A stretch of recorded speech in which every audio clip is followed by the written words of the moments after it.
The old brick alleyway, usually filled with shadows and echoes, held a secret. It was a ginger cat, all scruffy fur and wary eyes, with a love for the unexpected bird videos. This wasn't some pampered house cat with a curated watch list. This was a stray, toughened by life on the streets, yet finding solace in the digital chirps and flits on a cracked smartphone screen. He first appeared one chilly evening, drawn in by the light of the screen I often set up during my breaks. I worked nights, cleaning up the local bakery, and those quiet moments with nature documentaries were a balm for the soul. At first, he was all cautious glances and hesitant steps, but as the birds on the screen hopped and sang, something softened in his gaze. He sat down, a good distance away, and watched. That night, the alley felt a little brighter, a little warmer. We were two solitary souls, united by the magic flickering on that small screen. He had become a regular, my little shadow in the night, drawn in by the allure of the virtual aviary. His presence made those late-night shifts a little less lonely. The alley cat, with his battle-scarred ears and cautious demeanor, transformed when the birds appeared. His eyes, usually narrowed against the harsh realities of the streets, would widen, reflecting the light of the screen.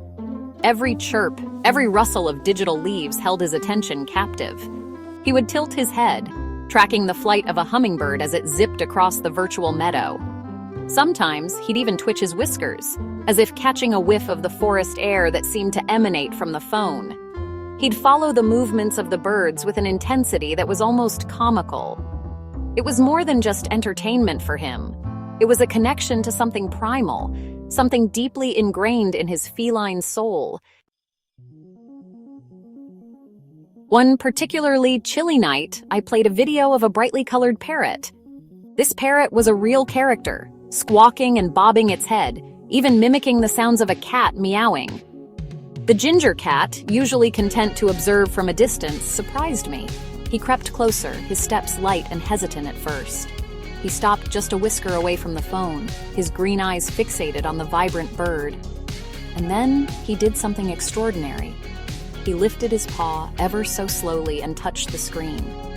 The touch was tentative, almost reverent, as if he could somehow reach through the glass and into that digital jungle. Those moments when he interacted with the videos were magical. I learned something profound watching the ginger cat lose himself in those bird videos. Here was a creature who had known hardship, who had likely spent his days scavenging for scraps and dodging dangers. Yet, for those precious minutes spent watching the screen, he was no longer a stray battling for survival. He was a hunter, eyes sharp, muscles tensed, completely engrossed in the chase. He'd crouch low to the ground, his back arched, and then pounce, landing with a soft thud on the pavement, inches away from the phone. It was as if, in his mind, he was no longer in a dingy alley, but in a sun-dappled forest, surrounded by the thrill of the hunt. The joy he found in those moments was palpable.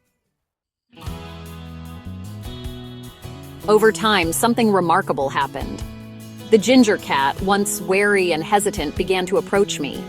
He'd rub against my legs while I set up the phone, a rumbling purr vibrating through his thin frame.